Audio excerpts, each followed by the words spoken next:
We have to come up with a new start. It's not. I don't know what this. I don't know what that was. Should we play some of the songs? Should I write a new song? Should we I think something you have. happen? I think you have to get rid of me. I think that's what the problem is. What if we start with the thing that we start the show with after you do the rundown? Start with it. I don't know.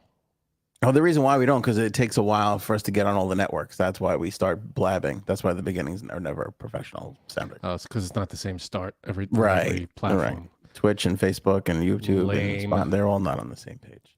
That's some bull right there. We're lucky anybody's watching anymore or listening, because the way the world is going right now with these social media networks and the election and everything else. I was reading a thing. The percentage of reach amongst creators is down so drastically because they're trying to prevent fake stories from spreading. So is this going to happen like every 4 years, or does it? Who knows? Jump up after the election? You think? Who knows? All right. What I do know is Donald Trump is on Long Island, and we're going to talk about it. Plus, the Teamsters pull back their endorsement and say they're not endorsing anybody. The non-endorsement endorsement. That's weird. And the lead topic, of course, P. Diddy. One of the police officers involved with this case said, and I quote, "Diddy is as bad as Epstein."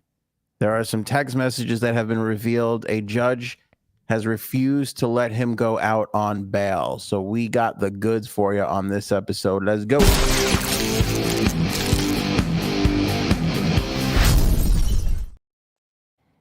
As bad as Epstein. Good Lord. It makes me feel like when people go, "Oh, he's just worse. He's as bad as Hitler," or "This is Hitler," or "These are like the Nazis." It's like, hang on, because that's a big. That's a. Right. He's in a category of his own. Throughout history, there have been terrible people that are genocidal and crazy, and I get it. But this Diddy is about J-Sabs, or was that in general? Take little column A, little column B. Yeah, whatever you're gonna get. Okay. So what else? All right, let's jump into this, because what are they saying? Yeah. But anyway, to finish my stupid thing, I feel like Epstein is on that level of shitty people. So to put him up there, I mean, you got to have the goods. It's a high bar or a low bar, however you look at it. Whichever with, yeah. Yeah. It's pretty good. You're on for, what are we, 2 minutes, 3 minutes in, and you're doing great so far. Hey, thanks, buddy. I got to keep those compliments coming. Yeah, I got to pick it up a little bit. You're doing great. Okay. Thank you. All right. So here's what's going on right now. Let's start with this police officer. Somebody close to the investigation said that Diddy in his Miami mansion had rooms filled with sex toys, bondage gear, hidden cameras, lingerie. This all according to this source. He said Diddy was as bad as Epstein. We of course know that the Department of Homeland Security, they raided Diddy's home in Florida a couple of, months ago or wherever it was. Yeah. Which is amazing. Like, if you know you have all this stuff in your home, they raid it, they get it. Then you go on Instagram and go, "This is all BS," and blah, blah, blah. Like, I don't know where people get the balls to do these things. I don't know either. I mean, they've got it all. I mean, what do you? It is weird. I mean, I'm sure people. I mean, I don't know. You have your lawyers. They tell you to shut up. Right. But yeah. I mean, you're caught. It's over.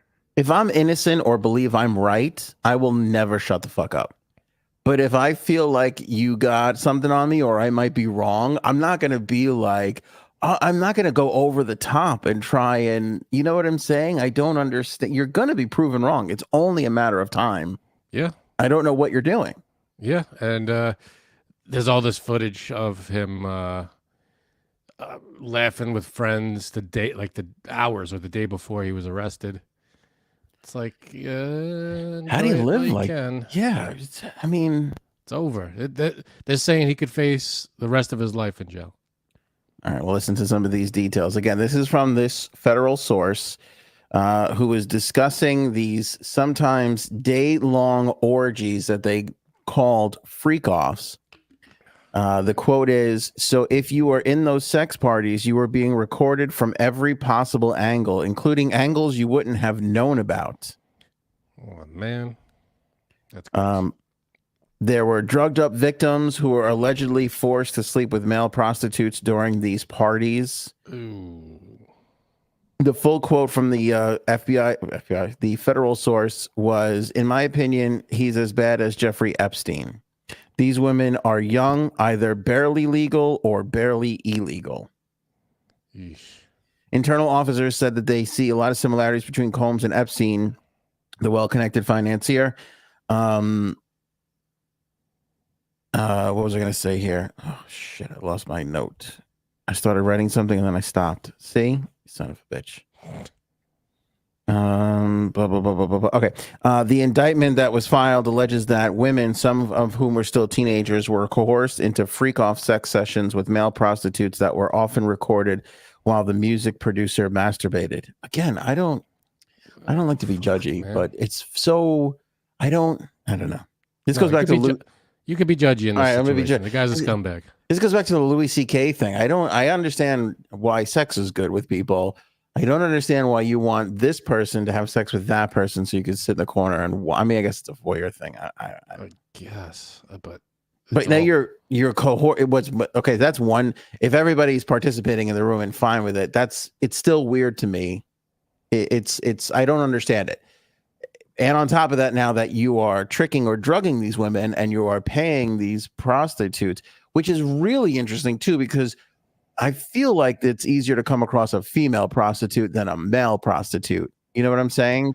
I guess. I don't know where you're looking for your prostitutes, but I mean, I don't know how you find yours, but no. I don't know. I'm sure this guy had, that's the thing. This is going to uncover however many people were involved. Because if you're like you say, if what you're saying is true, and they were all these like parties that he was having, who else was there? Yes, you know it's gonna implicate so many other people, and bring them all down, man. That's it. Because unlike Epstein, right? Well, not totally unlike, but we have some instances of Epstein partying, like Prince Andrew, Donald Trump, Bill Clinton. We know that they were in his company. We know that they were in party situations with women. There's that video of Donald Trump for all the people before they freak out and lose their minds. Like, you can't, I don't know if Donald Trump did anything bad, but you can't deny he was in that video with him. Same with Bill Clinton. People are going to defend Bill Clinton. I don't know if he did anything bad, but he was on that plane an awful lot. There was pictures of him massaging women in the airport, waiting for the plane to take off. You know, and it's enough for me to jump and take that leap. But my point is they were few and far between. Whereas Diddy famously had these white parties, would have them in Miami, in the Hamptons, in all these locations. We know he had celebrity parties. We know celebrities talked about being at his parties. We know celebrities have even alluded to his parties being these wild things that they couldn't talk about. So to your point, yeah, I mean, I don't did celebrities go to these parties and then leave before the insanity started? Probably a good chunk of them. Did all of them leave? I doubt it, man. Yeah. I would tend to doubt. I wouldn't put my money on that. Who the hell knows? And I don't know, because you think, all right, these parties were pretty well known, and see, those parties you heard about like all the time, right? The white parties and stuff like that, right? But was it two separate things, those parties and then these crazy ones? Was he having? Was it all one big thing? Who the hell knows? I would imagine it's all one big thing, because I heard, and I wish I could attribute this, but I heard one person saying after midnight it gets crazy. Like one of the celebrities who was talking about a Diddy party said after midnight it gets crazy. So I mean, I can imagine he would have these big elaborate things with celebrities and cameras, because there were, I don't know if there's a lot of cameras, but I've seen them shoot the outside of it, whatever, so on and so forth. So I'm sure from 8 or 9 or whatever, that kind of stuff happened. And then I'm sure there was probably a 12 to 1 or 2 in the morning where it was. Yeah, because that's what I'm saying, because those parties were like covered by the media. Right. So were those like the what's it called? Like the fake, like here's what's going No, on. but I think and then like, somewhere else or in the background. oh, It was no, like, no, no. I think they were there. I just it was think that all they were happening. like at 2 o'clock in the morning. Hey, we all go into this Yeah. room. I mean, Even with the press being all over it and everything. well, yeah. I mean, again, I'm theorizing here, but I mean, Right. if you're covering that party, and let's say there's 200 people at the party, and there's cars and everything, and then like 125 people, 150 people leave, and then everything starts to quiet down. Like you're Right. probably Yeah. gonna just pack it in and be like, all right, it's time to Yeah. go. I don't know if you're gonna sleep out there all night long waiting for people. Oof. I mean, again, I've never been involved in an overnight sex craze orgy, but I would imagine you don't get up and leave at 3 or 4 in the morning. You probably sleep it off until the next day and you stumble out and Probably. I don't know. But yeah. this, I feel it sounds, what I'm wondering is like you see these memes of people like what took so long? Like they had all this stuff months ago. Like I'm sure they had to get all their ducks in a row, but Yeah, it's a lot to get together. yeah, I guess so. I mean, like There's a lot to get together. they couldn't have pulled him in 2-3 months ago. Or whenever they, Yeah, I don't know. just I had to go mean, through everything. I don't know how much crap they had to sift through. yeah, who knows? But this is some like deranged psycho power trip stuff because the source also told the New York Post that Diddy would allegedly sometimes watch the whole thing from another room. They said, quote, he was able to watch the action remotely on his phone, cast it onto a TV in another part of the house. He didn't have to be in the room when the sex was happening, although he frequently was. Man. Allegedly, Diddy's employees helped facilitate the 6 sessions by arranging travel, booking hotel rooms where they would take place, and stocking the rooms with supplies, including drugs, baby oil, lubricants, and extra linens. A DHS officer said, we have evidence that these women didn't feel like they were free to go. And there's video evidence that some of the girls are clearly out of it while these men are having sex with them. Oh, God. Combs would often also keep videos of the sensitive, embarrassing, and incriminating sessions, sometimes without his victims' knowledge, so he could use them as collateral to ensure the continued obedience and silence of the victims. He faces 3 federal charges of racketeering, conspiracy, sex trafficking, and transportation to engage in prostitution. Jeez. There's more to this. So the judge, because he went for his first hearing today, the judge wouldn't let him out because there are some text messages that got leaked. So he was in the courtroom of Manhattan federal judge Andrew Carter Jr., who said Combs' proposal for home detention and electronic monitoring on a $50 million bail were insufficient. Prosecutor Emily Johnson, during the hearing on Combs' bail request, used messages between the Bad Boy Records founder and his alleged victims to bolster her argument that he should remain in jail. One victim allegedly messaged Combs on November 19th after reading allegations in Cassie Ventura's November 16th lawsuit against the rapper, saying Ventura's claims sounded a lot like her own. The message read in court by the prosecutor said, I feel like I'm reading my own sexual trauma. It makes me sick how 3 solid pages, word for word, is exactly my experiences and my anguish. Johnson said prosecutors have recordings in which Combs gaslit the women and attempted to convince her gaslit the woman, and attempted to convince her that she had willingly engaged in sex acts with him. She also read out messages Combs allegedly sent to Ventura after the infamous caught on video attack that he unleashed on his ex-girlfriend. While Ventura's name was not said in court, it was clear who the parties were referring to when referencing the March 5th, 2016 assault footage that was made public by CNN in May. Remember, we watched the footage where he was just whipping her around like an animal? That's right, in the hotel, right? Yeah. Yeah. Combs texted her, according to Johnson, quote, call me. The cops are here. I got 6 kids. You please call. I'm surrounded. You gonna abandon me all alone? She replied, I have a black eye and a fat lip. You are sick for thinking it's okay to do what you've done. I still have crazy bruising. Prosecutor Johnson also read messages an unnamed victim wrote Combs that said, quote, "You always want to show me that you have the power. You knock me around. I'm not a rag doll. I'm someone's child." Oof, God, when you put it that way, it's fucking chilling. This guy's going away forever. Goodbye. Mm-hmm. Johnson told the judge, "Witnesses have expressed to us their extreme fear of the defendant." Yeah. So, and somebody put it in the live chat before too. Thanks for all the shares, guys. Make sure you're sharing the episode around. Yeah, appreciate that. Huge for us. Just hit the share button on Twitter. Put it on Twitter. Put it on your Facebook page. It all helps get like the word out on these things. But where was it here? Oh yeah, Christella wrote Bieber. Bird wrote Usher. These were two guys. So Usher discovered Bieber, and Usher was like a Diddy disciple. And there's even video footage, I think we might have talked about it, where Usher's like, "I'm sending Bieber to Diddy school," or whatever, or Diddy says he's here. They were in the studio together or something. He's like, he's going through the Diddy program, whatever. And Bieber's just a little kid. Yeah. You know, he's just a little kid. So God knows what that guy saw. And that's really important too, because he hasn't really been the most stable person the last few years. No. Right. No, and then he true. finds all this religion and everything else too. It just makes you feel. Now he's married with I think they have a kid now. They just had. Yeah. Yeah. Yeah. They just had. So makes you, I can't even imagine the kind of trauma. No, I can't. Ugh.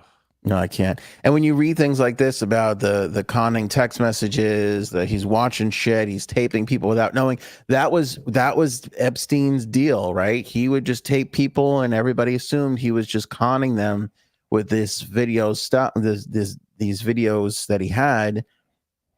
I mean, it kind of sounds like Diddy was doing the exact same thing. God. You know? Yeah, this guy's gonna fry. He's Feels like going he's away. toast. He's going away forever. Yeah. No, I mean, we didn't. I feel like we didn't know. I don't know if we knew this stuff before Epstein went away, or we found it out after. I don't remember the timeline of. Well, this is what we, like this stuff that we found out about Diddy is he got arrested and we found all this out. With Epstein, he got arrested. Then he died, and then we found it out. I don't remember. Yeah, it was kind of convoluted. We knew some of it with Epstein because he got arrested in 2008 or 2009 for the first time. And then he got out and then he started doing business with everybody else too, including Bill Gates, right? That's when afterwards all that Bill Gates stuff started. Right. And then it slowly but surely, it was around the time, when did Trump go in? Trump went in 2016. Trump, 2016 was yeah. So it was right around that time. And when did Epstein die? 2017? I don't know. Go back to our episodes. I know, right? We have oh my God, we have so many episodes. Let me see here. He died in 2019. So it wasn't until, because I remember the big breaking thing was the guy that Trump put on his cabinet. What was his name? He was the guy who gave Epstein the sweetheart deal. His name starts with an A. Oh. It escapes me right now. Yeah, I can't remember. But that was a really, really big part of it, because once that whole snowball started of, oh, this was the guy who gave Epstein the deal. Jim Acosta. It was Jim Acosta. Christella got Acosta. Oh, Ken Acosta. I forget what his name is. I don't know. But it's Acosta. You're right, Christella. Good job for you. We got to get Christella some points. She's been just getting them all. She's getting them all in. Get them all in. Yeah. Just getting them all in. Good for you, Christella. Yeah. Excellent. But yeah, when they yanked him out, when they wouldn't approve him, then it all just it fell. And then what's her name down in Miami with the Herald, who started breaking all these stories and everything, and then all the Prince Andrew stuff. So yeah, it was a mishmash. This, I think, but people talked about Diddy for years. Again, let's not forget 50 Cent he hasn't said this stuff. Right. But he has been against Diddy for a really long time, just talking about what a piece of shit he is. Man. So part of this kind of falls on. In what way was he saying? He was just like, watch. He's like, you guys watch. It's bad shit. It's going to come. Yeah. So, I mean, I don't know if he was in a position where he saw it himself. I would assume not, because then that's on him. But I mean, maybe he had people just telling him.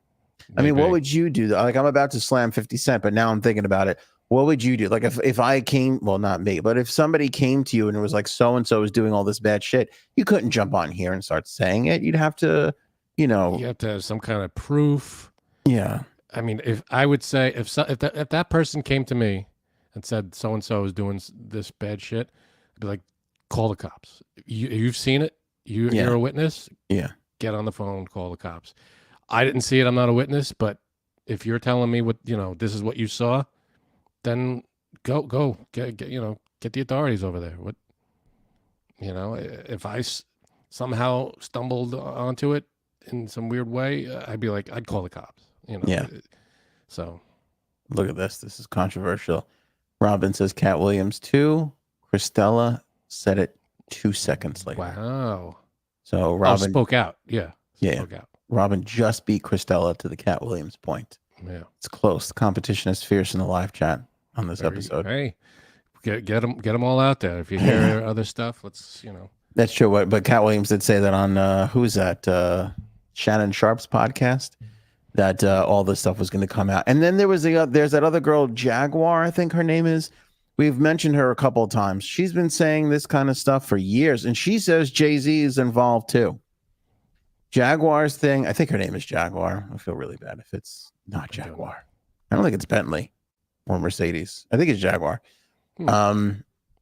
She's saying that she was just like, Diddy's only the first domino to fall. Let them all fall, baby. 5 more points for Christella. Damn. I'm ready to name Christella as the official memory of this podcast. Yeah, she's the hard drive of this digital, whatever the hell we're doing here. What was that book we read, The Giver, where everybody has their jobs in society and one person's job was to just remember everything? That's you, Christella. You're the memory now. Way to go. Yeah, helping us out here. We'd be sitting here going, I don't know. Who said that? What was this? We would have no facts on our side, and Christella comes out with them. And look at this. Will just beat out Triple Crown on the last name too. So good job. Good job. Everybody's from up on their Jaguar, stuff. Right? Yeah. Yes, Jaguar, right? Will. She's either a hip hop person or a singer or something. She's a musician. I know that. Okay. So she's been in she's in those circles, So again, like Frank and I will nerd out on this every now and then, but we talk about radio. Like a radio personality in Long Island, New York, can't shit blood. Like everybody knows it. Like something happens, everybody's talking about it. It gets out. Blood? Yeah, it was a bad example. It was okay. It was stupid. I'll acknowledge that. All right, I figured I'd throw a spotlight right on that. Yeah, good job. Yeah, you're welcome. But they can't do anything without everybody knowing about it. If somebody gets fired or if somebody gets everybody talks over. Everybody talks. There's only a handful of companies running stations on Long Island, so it's everybody is friends with everybody because you all work with each other at some point. I mean, it's almost less than 100, maybe less than 70 people at this point. But it's a small community. And my point is the hip hop music, New York, scene, like it can't be much different. If these things are going on, people know about them. They're whispering about them. Something is happening. And if he's having all these people attending these parties, how do you keep that's going to get around? Yeah. Will says she was a backup singer for Jay-Z in the early 2000s. Thank you. Yeah. Boom. She was a backup singer. I want to, Will, did she have like a not background singing part in one of his tracks? I feel like she was bigger than just background, but I could be wrong about that. I could be remembering things incorrectly. Don't know. I'm sure Will come up with that though. So yeah, this whole thing with Diddy is very, very scary, but I feel like it is tip of the iceberg because, to Frank's point, who else is on those tapes? Because that's going to be huge. Yeah, bring him out. Let's say it is Bieber. Does he come forward with let's play a game. You're Bieber. You were at the parties. You were taken advantage of, or you took advantage of people. Whatever it was. Do you say something? Like, do you think that they got him, it's only a matter of time till they get me, or do you just wait it out? I guess same question for Jay-Z. If Jaguar's accusations are correct, Do you get out in front of this, or do you just wait and hope that you're going to escape by? Because I feel like that wait and hope thing doesn't never really work out. I mean, if you're one of the bad characters in this thing, it's only a matter of time. Yeah. It's gonna happen. They got all this, whatever they raided from his houses. It's gonna come. It's gonna hit you sooner or later. If you're a victim of this stuff, it's up to it's up to you and what you feel comfortable coming forward with and everything. I think, right? I mean, it's not. Yeah. I'm sure it's not easy for anybody who has come forward. It takes bravery and it's something to be. It's not an easy thing. I'm sure. Yeah. So. You're right. It's not easy. Triple Crown. Fun profile pic, by the way. I like this. I don't think it looks like a cat on a bike. It's all. I wish I could see that, but I see all the pictures, but they're very tiny on my screen. Yeah. Triple Crown says Jag's a singer. Her son has done an explosive interview about how awful she is. It will be released on Friday. Okay. Oh, okay. We'll look forward to that. And then Will says she was in several music videos and she's the voice on several of Jay-Z songs. Yeah. So there you go. There you go. Appreciate you guys for all the info that you're bringing to the podcast. It's very helpful. Yeah, this podcast would be like 5 minutes long if we didn't have all the information you guys are giving us. Filled with I don't knows. Yeah, I don't know. Somebody, I'm sure. Yeah. So, and the charges that he has are bad. So if he gets convicted of these things, I mean, that'll be it. I mean, he's away forever. Plus, yeah, and there's no bail at this point. He's in jail until the trial and everything, whenever that is. Yeah. Now, I'll tell you the one difference here between Diddy and Epstein, and this is a big difference. From what and again, this is me just, taking a guess, taking a leap, just outside observer, not knowing any of the inside information yet. The one difference that I see from the outside looking in is not a lot of government involvement, meaning Epstein was running in circles with presidents and Prince Andrew, right? Those are high circles. I don't know about Diddy. I don't think Diddy, although he was photographed with presidents and, he did all those things, I would be shocked if we found out that George W. or Obama was at some of these late night parties. Yeah. See, yeah, you want to, did any of these circles ever overlap at all, Well, I think I would say powerful people and obviously celebrities in Diddy's camp. But the only difference that I don't see or ever hear any buzz about is government people. So, right. And the reason why I bring it up is because why was Epstein protected till the bitter end? And still to this day, you can make the argument, because we've never seen all that stuff be released that should be. It's because of the government people that were involved, Clinton, Andrew. Whereas if Diddy doesn't have that, this is the perfect person to go down. Let's say you're the government, right, and you're protecting all this stuff because you don't want it out there that a president of the United States went to some island with kids fucking 27 times, right? Because you fear it would crumble the democracy. Right. Well, now you can throw this hip hop guy under the bus and let him take most of the fall and not have to worry about anything. That's not going to, Wow. Yeah, I never think of that. I mean, it's kind of like why they don't really ever, and it's still been taking forever to get all the Kennedy stuff out there. It's because we know, but we don't know. Like, do we want it all common knowledge and universally accepted that our government helped take out a president?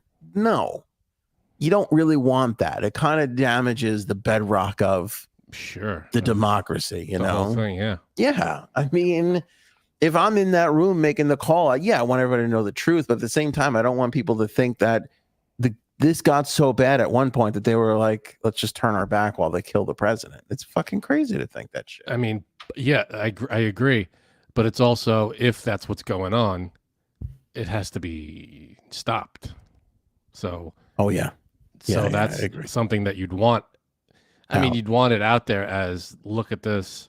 We need to do better than this, obviously. Agree. So we can't just keep going and keep covering shit up. No, you really can't. You make a good point. Good point. Combs, for now, is in the Metropolitan Detention Center in Sunset Park. Another 5 points for Christella, who points out same jail that Epstein was in. There we go. And he is due back in court on October 9th. Hopefully he has much shorter sheets in his Shorter jail cell. sheets, and the cameras are working, and people are watching. Is he on some kind of watch? Are we looking at the guy? What's going on? Keep going. What were the other 12 things that went wrong so that nobody could see? Yeah. Everybody was on a smoke break for some reason. I don't know. Got it made up. I don't know. 3 people called out sick that day. Yeah. But there was a blackout on that block for some reason. Fucking crazy. I feel like we have a lot of other assorted topics and such. So let's get to the next topic, which is Donald Trump on Long Island. Big day today here. I thought it stunk outside. Yeah. All right. What time did you write that today, or was that yesterday? No, that was. No, it's actually it's all right. No, I came up with it based a while on ago. Something else. Okay. Yeah. He was on Long Island today. I had to jump into a doctor's appointment this morning, which reminded me to tell you about that. And so News 12 was on, so they were like all over the story. They were out. The little reporter was out there, like, we're here. It's 8 o'clock, doing the whole shtick. 8 o'clock in the morning. What time? Oh yeah. Who the fuck? What are you doing? Well, I sent Frank and J Sabs a video the other day. This guy 2 days ago was in front of the Coliseum. He's like, I'm here. I'm ready to go. Like I got my tent. I'm staying over. Which turns out was bullshit, because even if he did attempt to do it, they cleared the entire area so that they can do a sweep. They got to do their security sweep. For once. Right. Well, yeah, they got to do it, but are they going to do it? So everybody was tossed off the property, and then at 8 o'clock this morning, they were allowed to line up again. They say 60,000 tickets were issued. The Coliseum only holds 15,000 people. So it was going to be a bit of a nightmare. Ugh.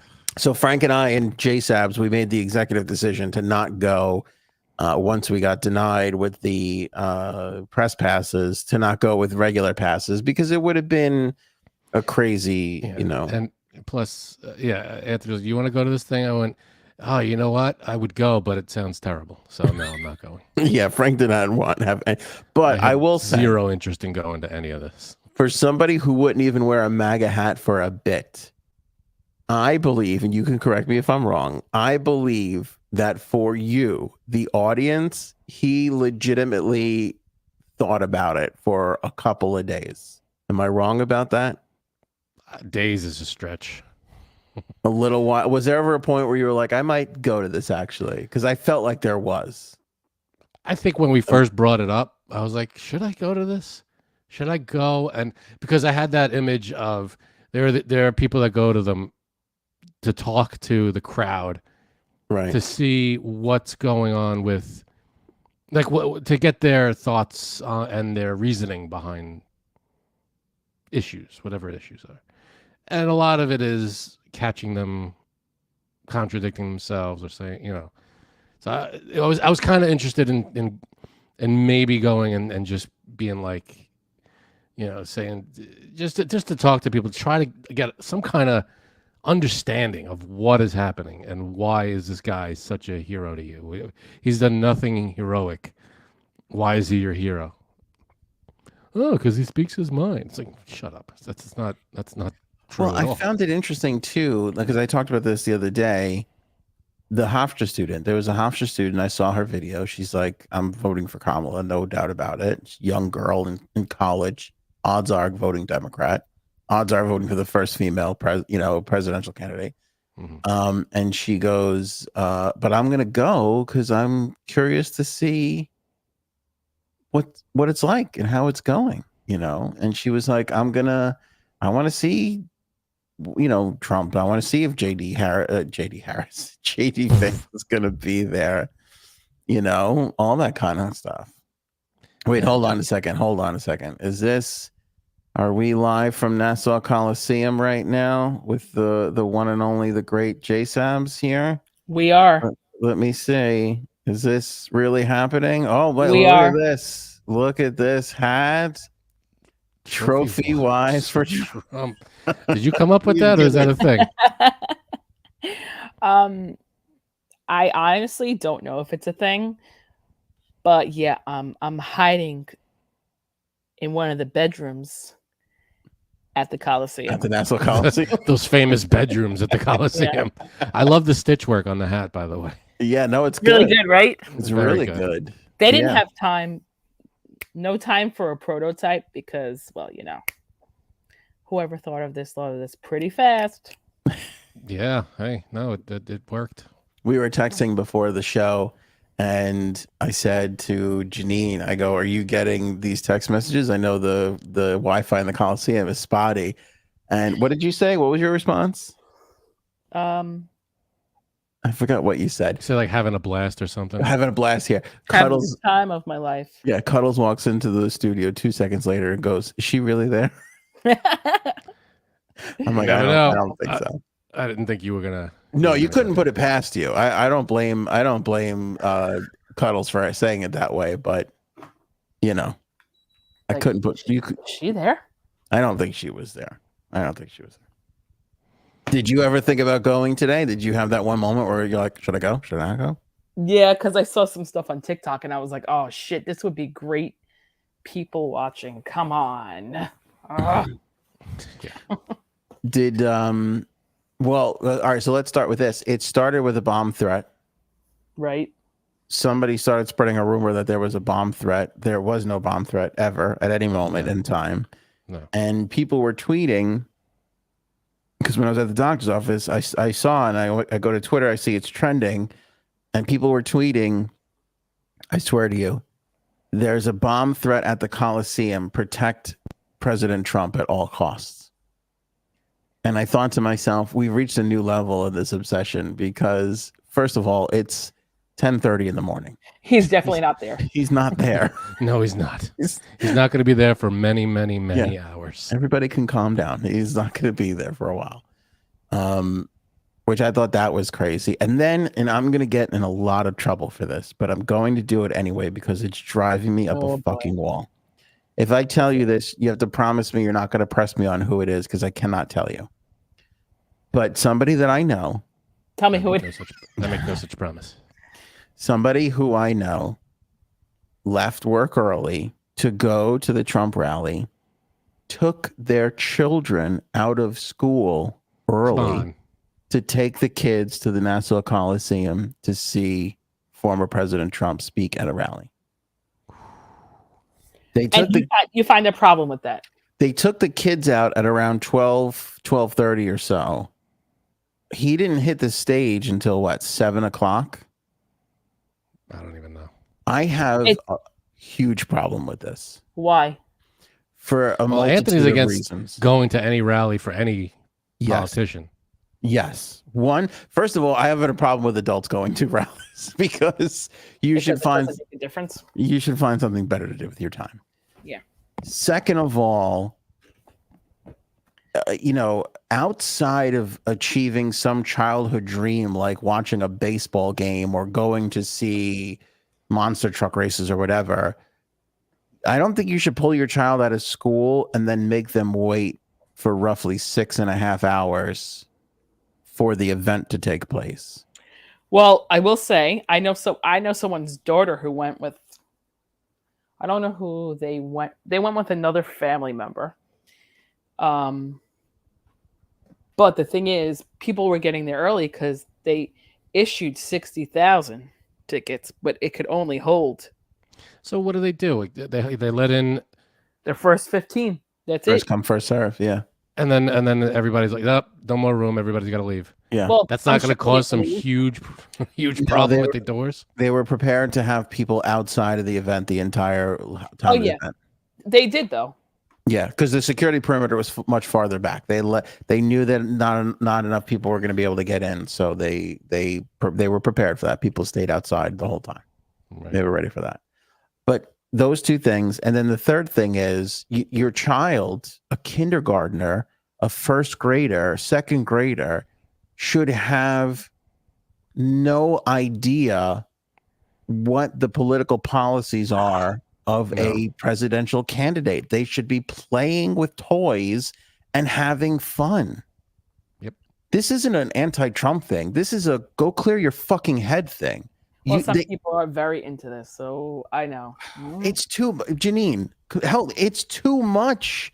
It's at the point where we're bringing 7-year-olds. Like, it's too much. It's enough already. When we get off the air, you got to tell me who this is.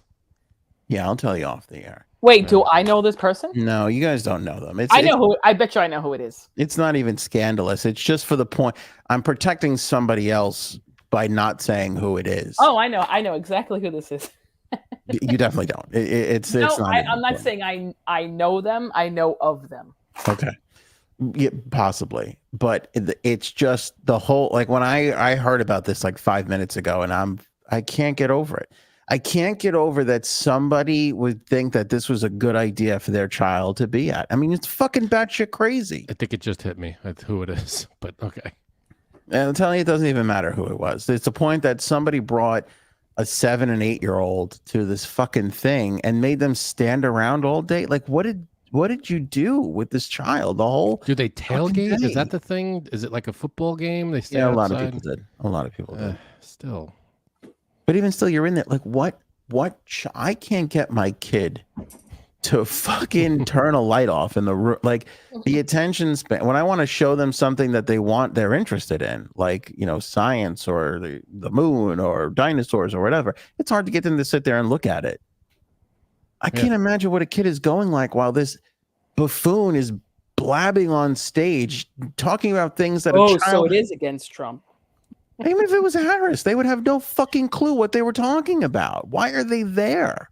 You can't see that your child wants nothing to do with it. Your child doesn't want to go to your mother's house. Like, kids don't want to be around grandma and grandpa unless they're buying them candy or taking them for ice cream. Or, you know what I'm saying? Like, you think they want to be there when grandpa starts telling his stories about World War II? No. I mean, it's like when people want to bring their kids to a wedding. Why?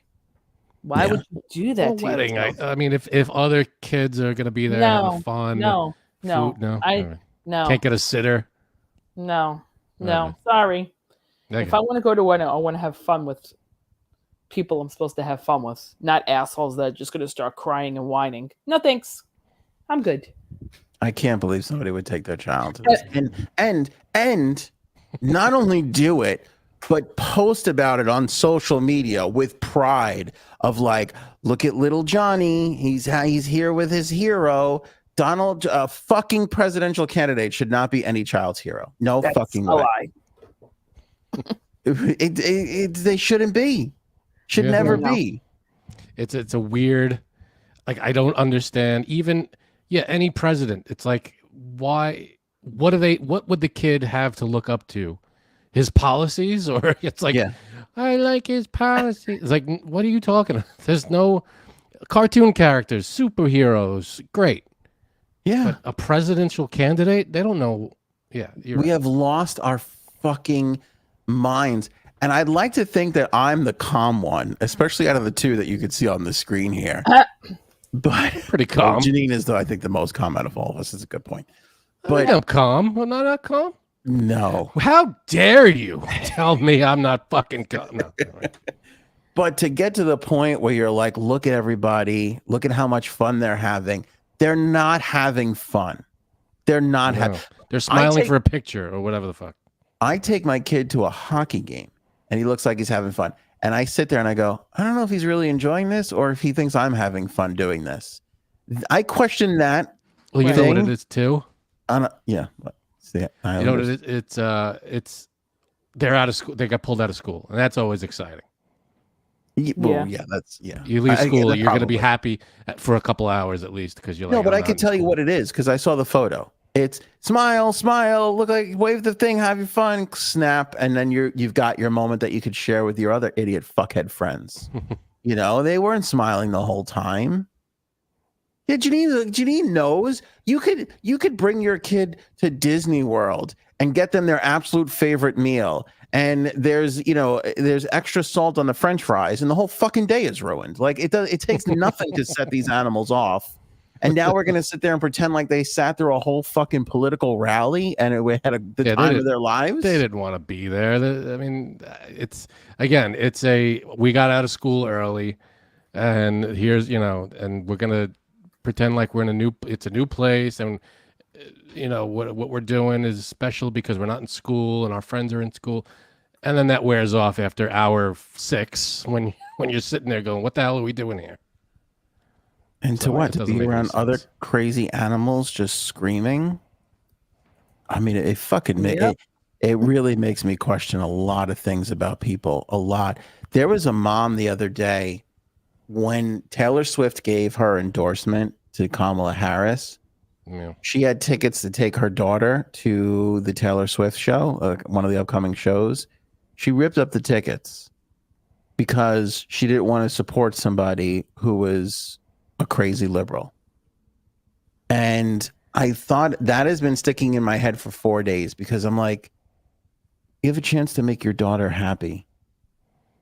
Your daughter doesn't know Kamala Harris, Donald Trump, or who the president is. She just wants to sing along to Taylor Swift. Now she can't go because you're a fucking asshole. Yeah. I mean, I don't understand what's happening. And maybe because I come from I feel like our generation, like our parents sacrificed for us. They weren't happy, but if we were happy, that made them happy. Like all these things to be able, could you imagine telling your daughter who idolizes Taylor Swift, oh, we're not going now because of something that Taylor said that I deem important? The fuck is wrong with you? I don't know. It's crazy. And then now you think that kid, you're not allowed to listen to, I wonder if that kid's allowed to even listen to Taylor Swift anymore, or is allowed to be a fan, have the posters or whatever. It just makes me sick. I see it out here too. I went to a street fair last year, and there was kids wearing Donald Trump stuff, and they were like talking a lot of shit, and I'm like, high school kids shouldn't really know about this. Middle school kids shouldn't know about this. My own son is like, this. What about Donald Trump this, and what about Joe Biden that? And I'm like, I keep telling him, I'm like, and he stopped talking about it because I'm like, you don't need to worry about this. It doesn't matter. None of this matters. You go back to your dinosaurs and your Transformers. That's what's important. Don't worry about, why they tried to, because he knew about the assassination attempt because it was happening right in front of us. We couldn't shield him from it. So he was wondering about that. And he's like, and then he asked questions like, is Donald Trump a bad person? Is that why they tried to do this? We had to explain that even if he was, it's still not right that you do that and blah, blah, blah. And then I got to a point where I'm like, I'm not explaining anything to you anymore. Like, you're not going to understand it. You're a little kid. Go have fun. Right. Go play with Transformers or whatever. And yeah. That's Here all I you need am to worry on about this at side point. being like, don't worry about it. And then I got to look over a few doors down and some asshole is taking their fucking kid to the goddamn rally in the middle of the fucking day. It's like, are you kidding me? Makes no sense. I don't get it either. It makes no sense. It makes no sense. And then everybody wants to shout about why society is deteriorating and they want to look for somebody to blame. Look in the fucking mirror. You're a moron. And we're raising a generation of lesser morons than you are. Or more morons than you are. More dumberer. More dumber. You know what I'm trying to say. I don't know what anybody's trying to say. It's chilling. It is fucking chilling to me that somebody would do something like that. I know it doesn't seem like a big deal, but what is that kid going to say in school tomorrow? What am I going to have to fucking deal with after that person goes and runs their mouth about things that they heard in the rally crowd that now is going to spread through school like fucking wildfire? Right. Now I have to be double the fucking parent because you can't fucking logically think the right way on anything. You think it's a good idea to take your kid to a fucking 6-year-old to a fucking political rally? You got to be kidding me. Yeah, They should have even been let in. I know. There should be a minimum age. Remember the bouncer from the scene in Knocked Up where he's like, "You old, she pregnant? Go home, go to a pottery class or something." I feel like that would have been me at the door. Like, go to a fucking indoor gym. Go have fun with the kid. You fucking asshole. What are you doing here? This is all for you, pal. What are you doing here with your kids? This is, why would you want to go to it, but your kids, leave them at home with the sitter or someone else. You don't have to bring them to this. No. And the exclamation point, the cherry on top is tweeting about it. It's one thing if you're an asshole, keep it quiet. You're out there being like, look what an asshole I am, everybody. They don't think that they're an asshole. Holy shit. Let me tell you another thing that's starting to spread. Okay. Down the block from me, Trump flag goes up. Okay. Couple houses down, a Harris Waltz flag goes up.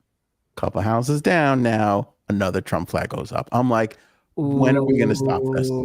How are we going to just keep going? And stop putting the fucking, go buy extra Halloween decorations and put that out. Can we just focus on fun for once? I think 2 more flags and that'll get the point across. Holy It's shit. not enough flags. That's why he lost last time. There weren't enough flags. As somebody who drives past your homes on a daily basis, I want everybody to know I don't give a fuck who you're voting for. I don't care. Stop putting it in everybody's face. It doesn't make a difference. I can't. People are too wrapped up in this election, and it's fucking driving me crazy. I'll tell you why I think the kids are like listening, because it's trendy to talk about. So if they hear their parents talking about it, listen, your fucking kid could be hearing your fucking podcast. You're talking about it. They could be. I hope he hears this part where he should be having fun and not worry about stupid shit. You know? Listen, I understand that kids are going to talk about it. I'm trying to get adults who don't know what the fuck they're talking about to stop talking about it. I can't be working on the kids who have no fucking clue what's going on either. It's too much. Like, the adults don't have a handle on it. I'll tell you, you know what I like about Janine? She goes, yeah, I'm not into it. This is not my thing. I might not know everything about it. That I wish, Frank, do you understand if 5% of people were as responsible as Janine, how much better of a planet we would have right now? Yeah, listen, if he's not going to agree with you about me being responsible.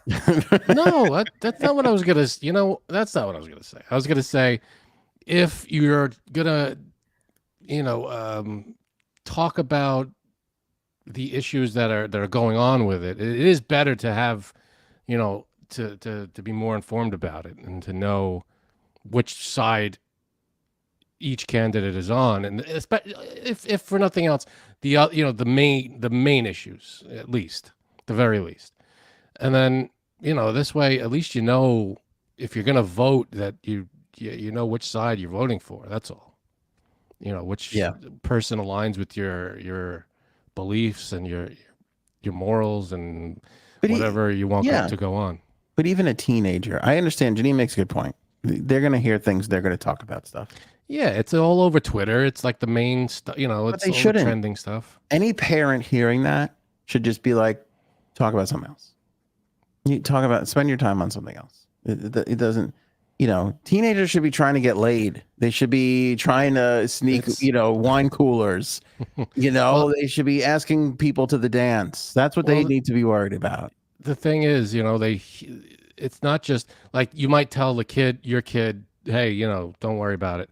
But then their friends, whose parents don't tell them, don't worry about it, are going to be talking about it. So they're going to want to talk about it. They're going to want to be in the loop. Yeah, that's all. They might not know exactly all the facts and whatever they're talking about whatever they're talking about, but at least they're going to be on the same topic. That's the that's the thing. They want to be on the same topic as their friends. Paul says, Aunt, your son should be looking through your Playboys, not following politics, right?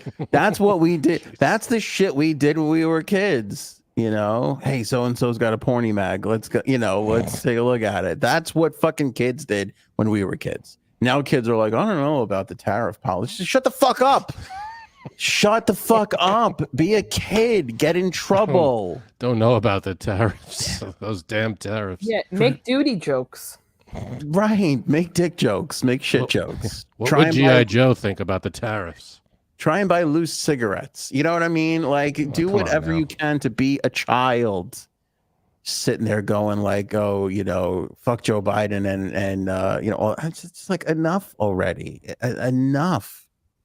Right. Anyway, I'll move on because I could keep talking about this forever. You're on a rant.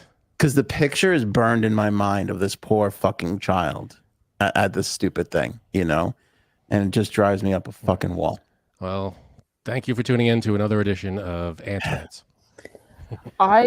Honestly, the only reason I would go to these things, a rally, is to people watch. People watch. That's understandable. I'll tell you right now, you would go for the same reason though. I would. I would go for this podcast. I'd go to People Watch. I'd go for the story. I would 100% go. Listen, I make jokes. I'm okay. If you love somebody and you want to go see them and support them, I'm fine with it. If you want to donate money to them, I'm fine with it. I just would never do these things. I know. And I don't see. I don't think I would ever donate money to a political person ever. Frank, would you? I have. You have? Sure. To who? Not a lot. Not a lot. You've donated to Biden? Oh, you walked right into it. Nope. He Yeah, I donated don't care. I'm not. I I'm not thought you ashamed. donated to McCain's campaign. No. Oh, I thought you did. I think it was like $5 or $10 or something. I donated. To Biden or to I think it was Kamala? when it was Biden. You should try and get that back. I don't remember. You paid for Biden. something that you can't get now. Yeah. It was Biden. It's like, you know what it Harris. is? It's like when they call off the wedding and you already like bought them a gift. Yeah. They're legally. No, it wasn't for supposed to this. get that back. It wasn't for this election. It was the. It was 2020. previous. Yeah. Frank, you know what that means though. If Frank said $5 or $10. He means 5 or 10,000 because that's how Yeah. much he can't stand Okay. Trump. He dropped some big money on it. I dropped. Yeah, a new car. He was like, "Aaron, prep those feet." We're taking feet pics this month, sweetheart. We got to donate to the campaign. They need us, honey. Do it for America, not for me. They need us, honey. Also, give me the honey. Like, why don't you try? How about this angle? See how much we can make from this. How about we print out a picture of Trump and you just smush it with your toes? Oh, and that's see how much hot. money we can get. I'm Oh, getting for turned on. Christ's No, I'm getting horny. Good for you. Yeah.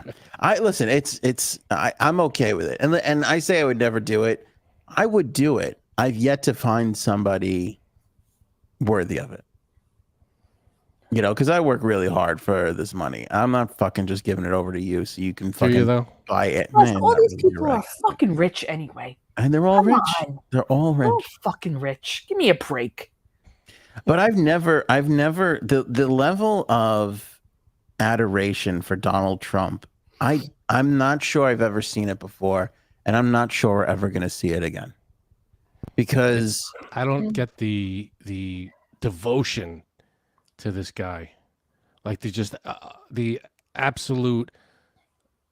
Just I am all in, and this is it. This is the best guy in the world. It's like, why is he your hero? Like, I don't understand what he's done to earn that. yeah, but it's not Status. even that. It's just the absolute. Yeah, it's the love no matter what. Mm. Like even your favorite Exactly. songwriters, even your favorite sports idols, your favorite fashion people. I don't know if they have the love and adoration that that man has from his supporters. Mm. By the way, I just looked on my Facebook real quick, and there's another girl I know who went, and I have to send you this picture. It's no one's face, but somebody had cutouts outside, and Oh boy. Is this something that we can put on the screen, or is this Yeah, private? no, it's really funny. Wait, While Janine is getting that over to us, here's the other thing that I'm seeing now on like my social feeds, especially Facebook, are all the people who were there, and now it's like look at how great it was that I was there, and who's doing interviews with other people who just happen to be there. Like I started to see some of these things, and I'm almost grateful that we didn't go, because we would have just been another set of douchebags just adding to the noise, you know, of what this thing has turned into, which is everything but a fucking political campaign. Yeah. I don't. There shouldn't be this much devotion for a political candidate. I mean, yeah, support whoever you want to support, but it's just no matter what this person does, I'm all in. It's like, well, what if there's got to be a line somewhere. This person is not infallible. They got, there's going to be some, what if he, what if he shot someone, right? It's like, well, he stole my money. It's like, what are Wouldn't you matter. doing? I don't get it. I don't get that kind of devotion to a Like, let me political give you candidate. let me give you for instance, my wife, and she tells me this all the time. She loves me unconditionally, and I think less of her because of it. So do I. I am not. I am not in favor of just I'm going to follow you no matter what. Well, you do that for your I wife? do, yeah, but she's great. Okay, so there you go. What am I looking at here? Defender of pets life. Oh God. So he said before we go to the Teamster endorsement, he announced at the rally that he's going to Ohio next week. I still I can't. I'm sorry, but first of all, it's all bullshit, that pet stuff. Second of all, he can't even did you see the whole thing with when they asked him the easiest question in the world? Do you denounce the bomb threats that are being made in the schools in Ohio? He can't even say, yeah, that's terrible. What, of course nobody should be doing that. He was like, well, I don't know what's going on with bomb threats, but all I know is migrants are eating. It's terrible what's going on over there with the migrants.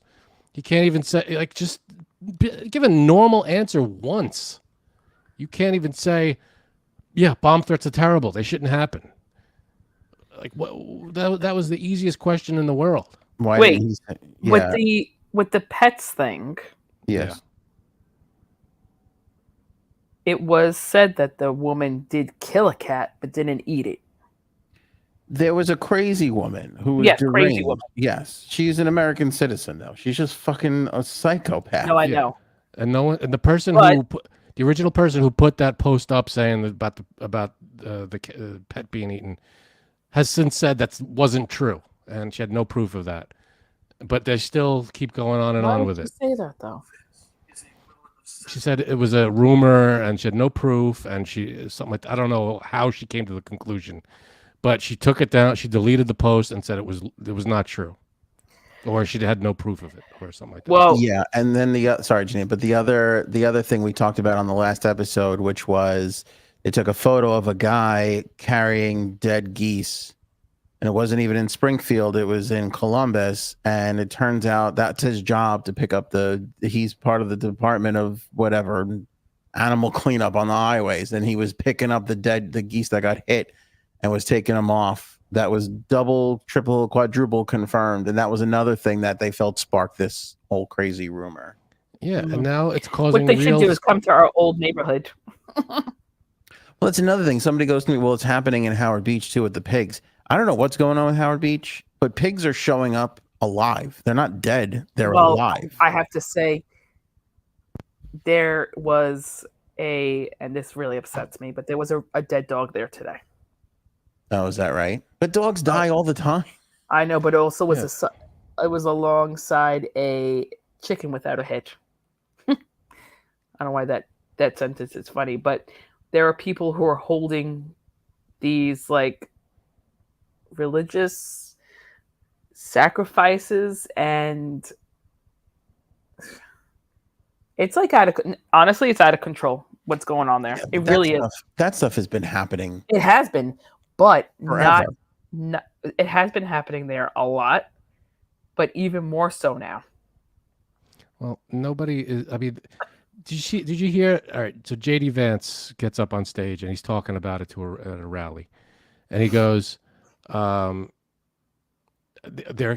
he said these immigrants are coming from Haitian. Did you hear about that? Haitia's beautiful though, and Haitian immigrants coming from Haitian. It's like you don't even know what you're talking about. You're spreading bullshit that he didn't correct that. No, he didn't correct it. Well, not at least not in that in the moment when he said it. He said they're coming from Haitian. It's like this is going to be the second in command. This is a good point to bring this up because last episode, I said to everybody, like, you got to show proof that this happened. And so Christine, who I see is here, who I love, by the way, I love that Christine is part of the family here because she always brings good stuff. I love that she doesn't agree with Frank. In fact, I'm a big fan of hers because she doesn't agree with Frank. It makes me happy. Fair enough. So she goes, I'm going to send you this video. So I take the video. So I'm going to share the video. And this isn't a slam against Christine, but I watch it and I go, this is a great opportunity to illustrate where we are in the world today and how this shit starts to happen. Because there's a difference between podcasts and discussion and real, true journalism. Now, real, true journalism is this is what happened. I saw it. I can vouch for it. And not only did I see it, but that person saw it, and that person saw it. Or I did something, and here's what I'm saying. It's a first person account, or it's a source. Yeah, verified information. Right. Multiple So and so sources. told me that this is true. Can it be verified? Yes. You can go to the 10 other people that saw it who can tell you that it happened. And once you have that, that's why journalists cannot report on a story unless they have 2 separate verified sources. Meaning if Janine did something and I saw it and Frank saw it, or I told Frank about it, Frank is not a source. If I saw Janine do something and I tell Frank, and Frank goes to the media and tells people, they say, where'd you hear this from? Did you see Janine do it? And he goes, no, Anthony told me about it. That's it. They only have one source. They do not have 2 sources. Right. Here's where the world gets convoluted. So the Haitian immigrants are eating animals. Okay. We go to Christine, who, again, no fault of her own. This is how most of the world works. And again, we're all scrolling. We're all catching little headlines. She sends me this video of Blaze TV. So give them the credit for it. This is Glenn Beck. By the way, I'm jealous of Glenn Beck's microphones and how pretty they look and how great they sound. Like, they're really spectacular. We should get microphones with like AOA on them. Yeah, like white microphones with, I think, all our initials on them would be nice. Little FC, JS. That'd be cool. Anyway, so I'm only going to play like a minute of this because that's all we need. But I want everybody to follow the trail of this. The title of the video is Springfield, Ohio, the shocking reality of its Haitian migrant crisis. So here's Glenn Beck. We pick it up from him introing this segment where he's going to talk to a reporter who's in Ohio. Springfield, Ohio, talking about the Haitian influx to see what's really going on. He's our national correspondent, Julio Rosas. Welcome. Yeah, Glenn, thanks for having me. You bet. You got there yesterday? I got in late Monday night, yes. Okay. So what have you found on the ducks and the geese and the everything else? Well, I can tell you. Okay, so notice the first thing. He doesn't ask, are Haitian immigrants stealing people's pets and eating them? That's the question. The answer is either, yes, Glenn, it's happening, or He's no, eating Glenn. The dogs. He's eating the cats. I'm sorry, now I got that song stuck in my head. That's the question. When you want to get down to the bottom of it, right? If you're interviewing a source, Frank, you would say, Did your pet get stolen? Did you watch the Haitian immigrant eat it? Right? Or did you see the Haitian immigrant stealing pets and in it? That's the fucking question. Not the ducks and the whole thing. What's going on with that? That is a vague, ridiculous start. Okay. I'll tell you that it is an issue that has been raised to the city. Yeah. The answer, hold on. The answer wasn't yes. People in the community have told me firsthand. They've seen it. They've provided me with evidence. I've spoken to families whose pets are missing, who we've confirmed were cooked by Julio down the block, right? None of that. What is his answer? His answer is it's an issue that has been raised to the city. That does not mean anything. Rumors that persist can become issues that get raised to authorities. That does not confirm anything. No. Well, I can tell you that it is an issue that has been raised to the city for months, months before this got brought to the national attention. Last week into this week.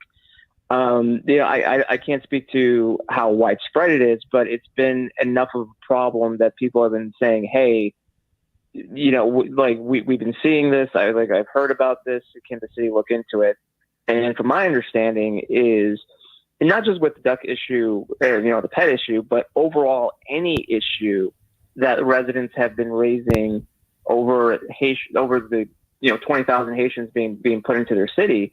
A lot of the residents feel that the city commission is just not listening to their problems, or they're unwilling to do anything about it because there is a lot of money being involved in the decisions, because they're these Haitians, they have jobs. I mean, and so that's why they're able to be here legally, and they have protective status. Wait.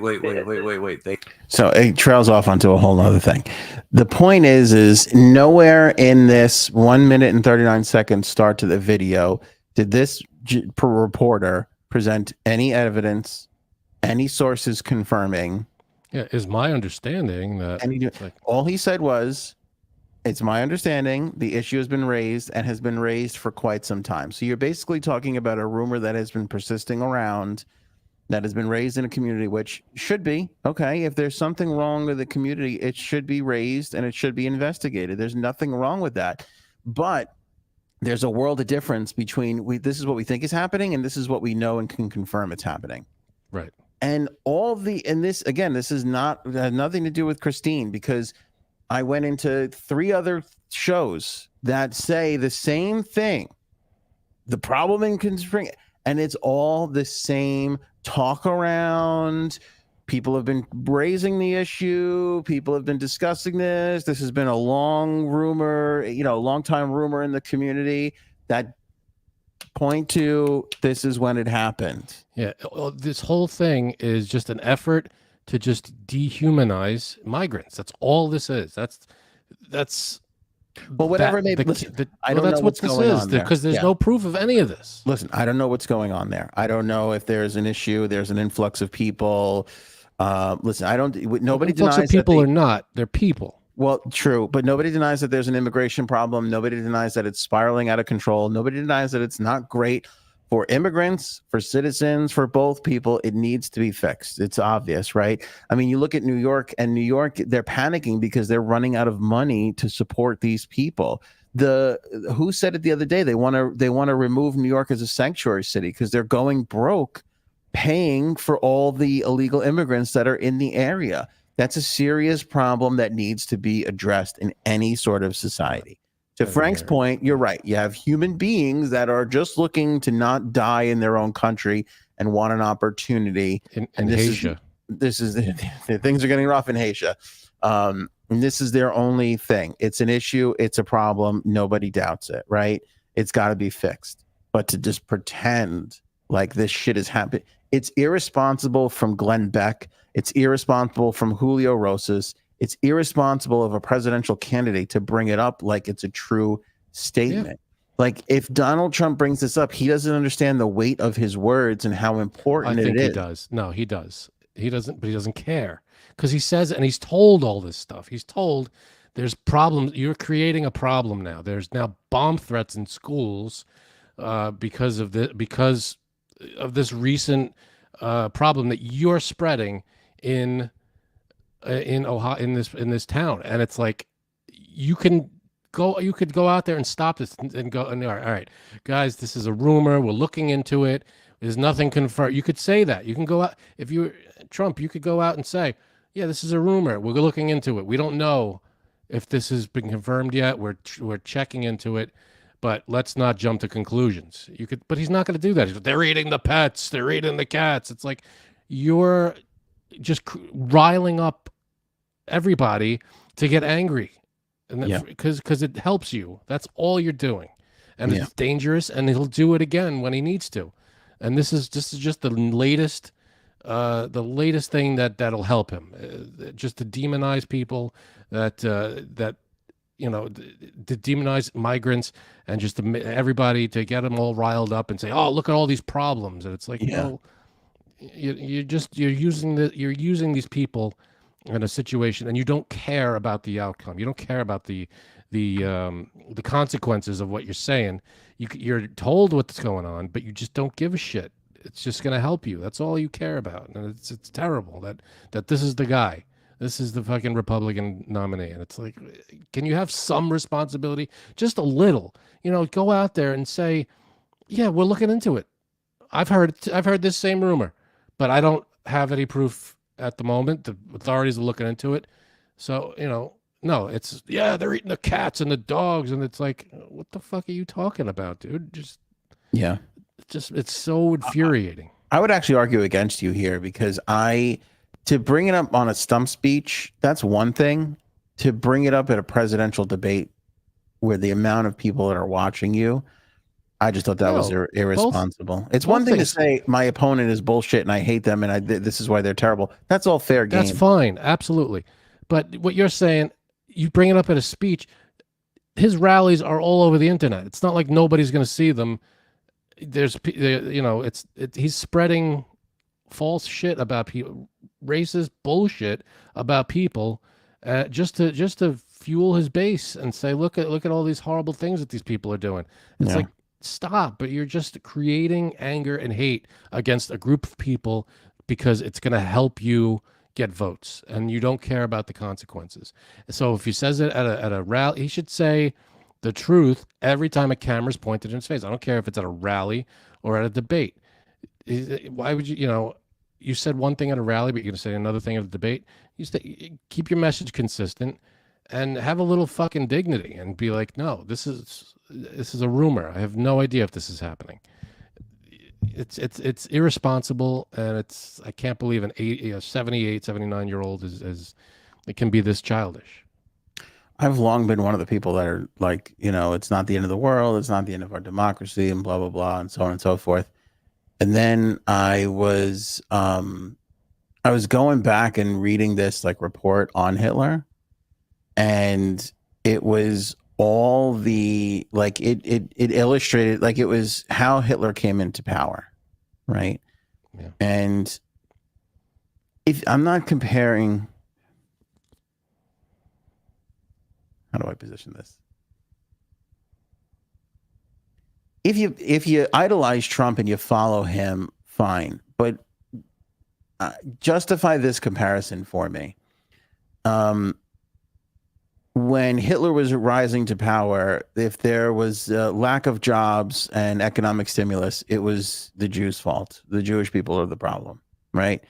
When crime was out of control, it was the Jewish people. They're stealing things, they're taking things, they're this and that. Find a problem that Trump hasn't attributed to immigrants or liberals, because it's pretty amazing that every one of our issues goes back to one of those two groups. Absolutely, and it's terrible. That's the playbook, though. And it's the easiest way to rile people up. It's people are angry with their situation, and you need an enemy, and you need just someone else to blame. And he is taking that playbook, that play call, and he is playing that note over and over and over again, and these people are eating it up. And what worries me about it is, and what worries me about the Trump adoration altogether is, these people should be scrutinized, not praised. They should be questioned, not adorned. They shouldn't be admired. They should be questioned. That's why we have a press. They're there to question these people. There shouldn't be such love where people feel they need to go out and buy a flag and put it on their lawn. That's why it worries me that I see a Trump flag one day and then the neighbor's got a Harris flag. It's like, now we're racing to the bottom of the barrel, where instead we should be like, okay, I'm voting for this person, but I'm still worried about what they're going to do about this, that, and the other thing. Yeah, it's amazing that it was a while back when I guess it was before Biden was running. It was like, they were wondering who's the candidate going to be, who's the nominee going to be, the Democratic nominee. And there was this comparison, and it was like, for some reason, the Democratic nominee had to be perfect, had to be, infallible, but then you look at the other side and you go, well, their nominee's Trump, but for some reason the Democratic nominee has to be this infallible, unbelievable person. It's like, well, I think both candidates should be at a higher standard. It should be held to a higher standard. Yeah. Republican and Democrat. You have to. I mean, if that's your, there's got to be someone better. There's got to be someone better than Trump. Pick someone else. Why is that so difficult? Why is he the guy? I'd love to know. I'd love to ask senators and just the leaders to go, why is he your guy? He's all the shit he's done. There's nobody else. You can't pick someone else besides this guy who just the fear mongering and the racist shit. This is your guy. What the fuck are we doing? I'll tell you what the Democrats have to worry about, and that's the fact that they've lost the Teamsters. So the Teamsters came out today and they said that they would not be endorsing anybody. And this is after they endorsed Joe Biden. And it seemed like they were going to go down the path of endorsing Kamala Harris. I mean, they've endorsed the Democratic nominee for the past trillion years. I mean, I can't even remember when the last time a union got behind a Republican. And that's just solely based off of policies. Like, typically Republicans are not for unions. Democratic candidates are. So the Democratic candidates get the endorsement of the union. And that's telling too. Why wouldn't you be for a union? Well, it's very telling to what is happening in our country, because the Teamsters, they polled their members in an attempt to have what they described as the most transparent process on who they would be endorsing, polled their members, and the amount of members that were for President Trump, despite the fact of his horrible track record and how he treated companies with unions. I mean, our friend who did electrical work in the city for years told us for the longest time, well, everybody hates that guy because he would never pay anybody. Yeah, he stiffs everybody. He was stiffing everybody. Nobody wanted to work with him. Not really one for the unions, more so for the corporations and the profits. And the Teamsters, it's in their best interest to stay with the party that is for unions, that is pro unions. And when you look at the poll for what they asked the union members, for a majority of those members to put their support behind somebody that does not have their best interest at heart is fascinating. Yeah, it's one of those things where I feel like it's another example of he could do no wrong for some reason. No matter if he's screwing you right to your face. Yeah. Well, he's Trump, so I got to back him. So they he's did my guy. It's like, why? Yeah, they did town hall straw polls. This is when Biden was in the race. 44% of the poll. This is Teamsters now. This is the Teamsters polling Teamsters. 44.3% of the Teamsters backed President Biden. 36.3% backed Donald Trump. 5.6% RFK and 1.7% West. The electronic member poll that they just conducted had other candidates at 6.4%. 34% of that poll went to Harris. 59.6% of that poll went to Trump. I mean, this is a party that has busted unions, has a long track record of it. So the Democrats have a major problem on their hands that they've lost this huge now, the president of the Teamsters is going about it in a very diplomatic way. He is saying, we're just not endorsing anybody. He's like, our membership cannot get there. We don't have there's no one way or the other. Well, basically what he's saying is our membership wants to go for Trump, but it ain't in our membership's best interest. So we're just going to not endorse anybody. Is kind of how he's coming out of this altogether. But the fact that so many of these people are putting their support behind somebody who blatantly doesn't have their interest in mind, and nobody would debate that. No, Republicans wouldn't debate that. I mean, they would say they're for the working people, but they're for the working people in a sense that if the corporations are making more money, that'll trickle down to the working Which never class works. people, which never works, because that's why you have a union in the first place. They have to threaten to not work in order to get the wages that they feel that they deserve, and that's the way our country has been for the longest time. Right. So this craze and delusion that I talked about, where people are bringing their fucking 6-year-old to political rallies, it has spilled over so much so that people can't even recognize what is in their best interest. They just can't even recognize it anymore. There's just a blindness I don't get.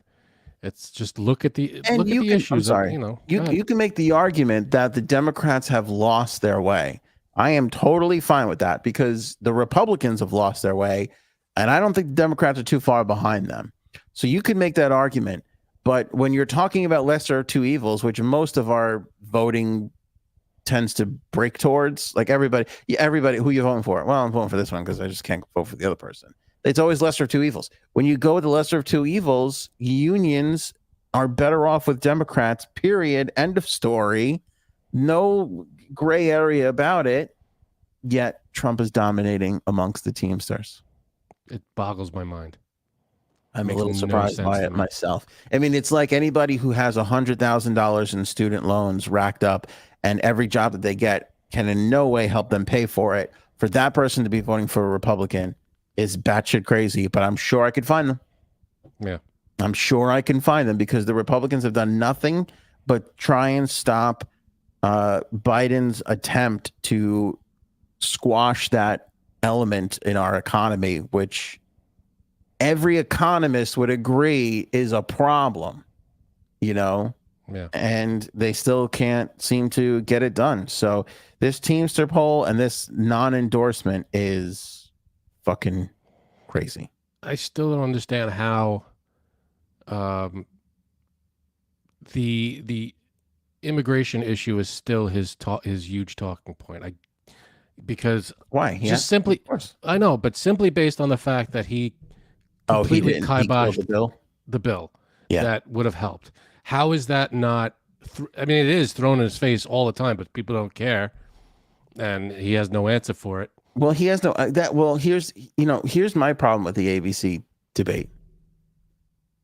Because my question would have been, Mitt Romney is on the record saying that you killed this bill, and Lindsey Graham is on the record saying that you called to stop the bill. What is your response to that? Why wasn't that a question asked? Yeah, I don't understand. That's the truth. I mean, you put a stop to this. Why? And nobody seems to his talking points is all immigrant.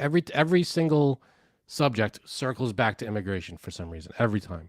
And it's that's his point. That's his chance at winning. I understand that. That's his chance. I know what you're saying, but he's got to frame an argument, and that's how he's framing it. Because, and listen, I know this has been a real Trump bash fest, but Kamala ain't without issues or problems. Like she's another one who, well, whatever, but she's another one who he has no plan. You have some talking points. Why don't you go ahead and organize that down to a full, complete plan on something? I mean, we're giving you time to do it. You just got the nomination a couple of weeks ago, but you've been in government for a long time. It shouldn't take you that long to say, hey, this is the way Biden was going, and I'm going to correct it by going this way or that way or this, whatever. I'm going to do a little tweak, and that's what's going to make me stand out and be different. This is what I'm going to do for the economy. This is my healthcare plan. This is my foreign relations She has plan. all that. No, she doesn't. She doesn't. No. Oh, okay. She said that she's going to give a $50,000 tax break to people who start a business. She's going to have a $6,000 child tax credit. That's something. That's it. It's all right. It's not concepts of a plan. Like Trump has had 8 years. Past concepts of a plan is what it is. He's had 8-9 years to come up with an economic plan or a healthcare plan, and he has concepts of a plan. Bullshit. You have zero plan. If you had a plan, you would have said it, and you would have brought it up on stage. This is what we're gonna do. Here's the plan. End of story. But no, there's no plan. No, listen. She's got to do more. I feel that she has got to do more. You have a huge chunk of people out there that are waiting for some form of leadership, and she's crushing it in the positivity department. I'll give her that. She's crushing it in the less insane rhetoric department. I will give her Yeah. that too. Which are But two huge things. but I don't want to vote for somebody just because they're not Donald Trump. I want you to earn my vote. And I always feel this way, no matter who the candidate is. And I would love to be able to say, well, this is why I'm voting for this person. And here's these 5 to 10 reasons why. And have none of those reasons be because they're not the other person. That's when I think that you're running a killer campaign. And she's just not there yet. Because if I was in that room with those people, I would say, now is the time. This is a contradiction from what I said 2 weeks ago. I'd be like, hey, now's the time to really start putting some plans out there and really start talking about some stuff. She's aligned on all the issues I agree with. And it's like Trump is just the antithesis. She's taking not away trying women's to rights. get your vote, though. You're done. You're already you're on the shelf. You're but how much more does she have to do? She has all these plans. No, she's got to do a lot more. Oh, okay. She's got to do a lot more. She should be here's where I'm going to tell you honestly, you're wrong. You see her as being just a little bit better than him, so she's good. I disagree. No, I see her being way better than him. I think she needs to be way better than him. I think she needs to be on Fox News talking to those people. I think she should go on Newsmax. I think she should take every interview with every major 6 o'clock news host, national news host in this country. She should be flooding the market with her messaging and her philosophy. She's not doing that right now. She's not. She might not be going on Fox or whatever, but he's not going on CNN or MSNBC. He went on ABC. He had no choice. He had a choice. He had a choice. The next one he wants to do on Fox. She should go do it. She wants to do it. There should be he doesn't know. No, he doesn't want to. I'm sorry. I don't even know. But he doesn't want. He's claiming he won the first one so bad that she doesn't want that. There's no reason for another one, is what he said. Which is ridiculous. I mean, that's the other part of it. You say that she's only slightly better or whatever, but everything out of his mouth is a lie. I mean, and he just says it over and over until people start going, "Oh, maybe he's right." He lost. He lost that debate, and he could never admit defeat. He's a child. He can't hand over power easily. Everything is just a fight with him, and it doesn't have to be. He can't just go, yeah, no, that was a bad night. We're going to do it again. Here, look at this. Look at this. Tammy writes in, she's an idiot. Jamie says she comes off as an airhead. Did anybody watch this debate? My point is, there is still room for her to improve. There are more people to win over. For a month. There's more people to win over if she wants to win this thing. She should. Fine. What is she afraid? Like she should have no fear. She wants to debate him again. She doesn't need to. She can. She doesn't need to, but she wants to. She can just. She's not afraid of him. She can just keep delivering her message everywhere she possibly can. I feel like she just needs to do it more. She's doing rallies all over the place. At least she's in battleground states. He said here today, he's like, we're going to win New York. We can win New York. I'm like, you're not winning New York. You're not winning New York. Way. No. It's not happening. No. I know you're popular. And a lot of people came out to see him today. I don't see him flipping New York. No fucking way. And I don't know how people can say she's not smart or an airhead. You saw the debate. We all watched the same thing, right? She completely demolished him. So if she's an airhead or an idiot or whatever, what is he? I think she won the debate, but she wasn't perfect. She wasn't. No, she had a few missteps during that debate. Totally was. Yeah. But she obviously won. It's very clear. Yeah. Yes. I don't understand she's an idiot or whatever. And the most intelligent thing she did was that little torpedo in the water. Like, people leave your rallies early. She baited him like a pro fisherman. Still talking about. He can't get over it. He can't accept a defeat. And I can't. That's fine. You can't accept it, but at least admit that you lost. You can't admit any defeat. Mm-hmm. That's not. You're a bad loser. It's all loser. You're 80 years old. Get over it. Move on. Biden lost the debate, and he said, "Yeah, I fucking lost. That was it." And everybody around him, I lost. It was a terrible night. He admitted it. That's how you are. That's when you're a grown up, when you could admit that you fucked up. Did you see this? We'll end on a positive note. My doctor's appointment this morning. Remind me. Did you see this thing now that Hezbollah, the pagers were blowing up yesterday? No. You didn't see this? So the Israel is being blamed because hundreds of pagers blew up at the same time across Lebanon yesterday. Wow. There's 2 surveillance videos that are out there. This guy is just like fucking picking fruit at a fruit stand, and all of a sudden, boom, his pocket explodes. Jeez. What the hell is this? Now they're saying, now Hezbollah is blaming Israel. What's happened is Hezbollah, they were worried about being tracked. So one of the leaders said, no cell phones anymore.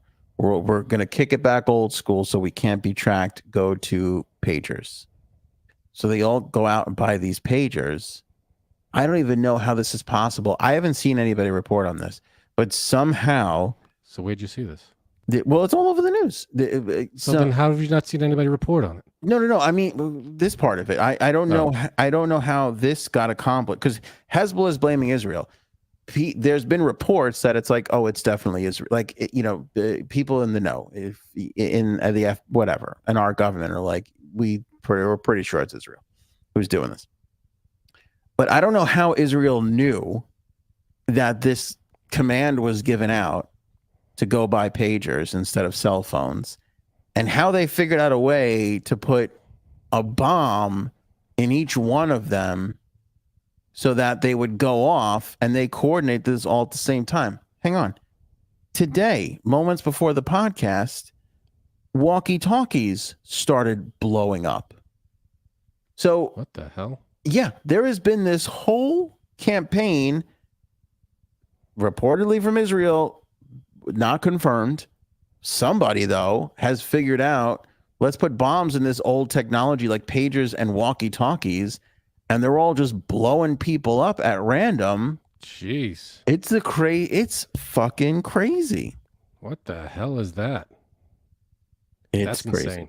Yeah. Yeah, I haven't seen anything about it. This happened today and yesterday? Today and yesterday. It is all over the place with these just things just exploding.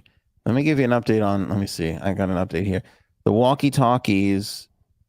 Here, let me see. Second day of deadly explosions. At least 20 people were killed with more than 450 wounded after walkie-talkies were detonated in Lebanon. A day after a wave of pager explosions killed at least 12 people and wounded thousands. Israel Defense Minister Yoav Gallant said the center of gravity is moving north, referencing the border with Lebanon. Israel's military is also moving the Elite 98th Division from Gaza to northern Israel, a source told CNN. Israel launched the Tuesday pager attack after it believed the capability had been discovered by Hezbollah, according to an Israel source familiar with the national security. Oh, so now they're saying that they got wind that these bombs were in the pagers, and so that's why they started setting them off. So maybe that's where this is. Maybe that's why the timing is now. But I mean, do you think about logistically of going, here's what we need to do, just on the off chance that our enemies start going to pagers. Let's put a whole bunch of bombs in pagers, and then we'll put them for sale and hope that they're the ones who, like, I don't know how they, unless they bought them off the black market, unless you're buying 100 pagers and I can't they were imagine able they to just get walked into a random store and bought pagers. Where do you get pagers, first of all? Radio Shack. Okay. No, I'm kidding. Radio Shack's out of business. I don't know. Right. So, like, what, so there's probably only a couple of places you can get them, and they probably, knew they were talking about it for a while, so they probably set it all up. It's wild, though. I mean, when you see, I'll put the video up for you. When you see this video, it is like so crazy, I don't wanna see surreal. someone get blown up. This one is not the worst one in the world. I believe this person survived. I believe this person survived, but it's kind of nutty and crazy to see. Like, he's just like he's fucking picking fruit, and all of a sudden his fucking pocket explodes. Yeah, let's see here. Ooh. You see that? You saw it? And the guy next to him is just like, what the fuck? Here, watch this guy. Just pick a fruit. Boom. Jeez. Done. Done. There's another. I think there's another one on this. No, maybe not. Yeah, 8 people killed, 2,700 injured. That's crazy. Yeah. I mean, that's a level of coordination I've never seen before. Yeah, well, that's what they do, I guess. You know, I never heard about any of this though. It's nuts. It's really, really nuts. Man. Last thing. It's a heavy show. Yeah. Well, let me give you this one. So went to the doctor for a physical, and then now, of course, I have to go for 5,000 other things because they just see a sucker coming. They're like, "Oh, this guy's worth a lot of money." Okay, We got a lot of. Look at this unhealthy bastard. There's money to be found here. Oh, So I had to go for an ultrasound, right? are you expecting? Okay, see? So I walk into the office. First of all, can I complain about something? They send me a text message. I'm in the office. I get a text message 5 minutes before my appointment. I'm there. Please arrive on time. Wait, hold on. Let me find it. So I'm not misquoting here. It was like, please, we are running on time. So please make sure you're on time or some shit like that. Right. Oh, as we are running on schedule, we kindly ask you proceed to the office at your scheduled time. 5 minutes early. I'm there. I still waited 35 minutes to get into the fucking room. Okay. Yeah, that's what they do. So now I go into the room with the ultrasound. This lady comes out and, okay, I'm Jen. Okay, nice to meet you. Hi, Jen. I walk into the room and I see another woman on a computer. And it's a dark room. Have you ever been in an ultrasound room? It's kind of, they keep it dark in there. Okay. Because like the computer screen. Oh, sure. Yeah. So, so she's on a computer. She doesn't look up at me. She doesn't say hi. Doesn't say 2 words. She is just looking at a computer screen. So she tells me to lay down on the chair. So I lay down on the thing. It folds back. I'm laying down, right? And she's putting the thing on it, and she's running the ultrasound thing all over my thing. So now I'm about to say, is it a boy or a girl? And I'm like,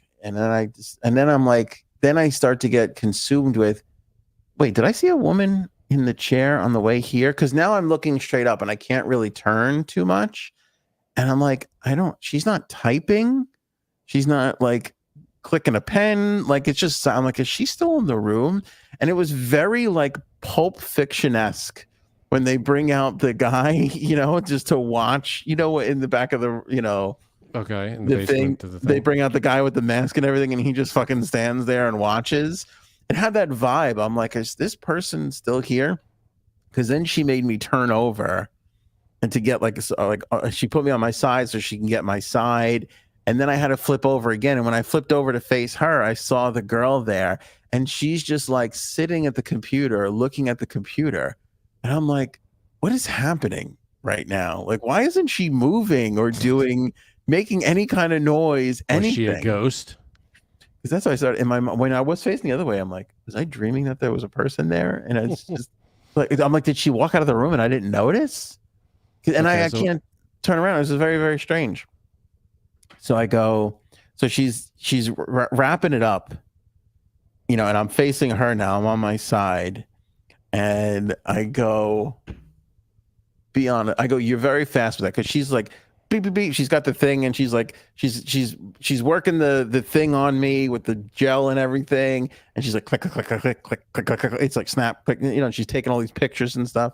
I'm like, you're very fast with that thing, and she's like, thank you. She's like, I do it all the time. I've been doing this for a long time. So I go, how many guys come in here and make pregnancy jokes? She goes, oh my God, all the time. She goes, we can't fucking take it. I was funny. Like, just let me note, I didn't say peep about being pregnant. She was like, oh my God, that's so funny, blah, blah, blah. She was like, you're clearly a different person. I said, no. I had a couple in the chamber. I was ready to go with them, but I just decided for whatever reason on the last minute, I'm not going to do it. And she's like, She's like, every guy, every single time, the first second they get down on the table, they're like, be honest with me, doc, is it a boy or a girl? I'm like, Ugh. because like in that And you gotta moment, go, I thought, ha, ha, ha, ha. that's what I thought. I go, I'm picturing, I go, what are you doing? 20, 30 people a day? Maybe 10% of a quarter of them are dudes. I'm like, you must want to kill yourself every time a guy walks in this room. She goes, yeah, I do. Oh, She's like, I God. can't fucking stand it. That's I was insane. like, this is podcast worthy. I tell everybody, if you're Yeah. going for an ultrasound and you have a penis, can the pregnancy jokes. They've heard it. I would have made the joke. I would have walked right into that trap. You would have went into it. You would have. I would have been one of the jerks. So, how far along am I? Or something stupid. It would have been terrible. Because I was so, because maybe that was part of it too. I was like, which one should I lead off with here? Because I got a couple of them. And then I'm like, I can't be the first one who thought of this. So this had to be, Yeah, and in retrospect, I would have probably went, yeah, that was stupid. Why did I say that? That was so dumb. It's irresistible. And especially as people who make a living off of creativity and humor, Yeah. it's really hard for us not to go there.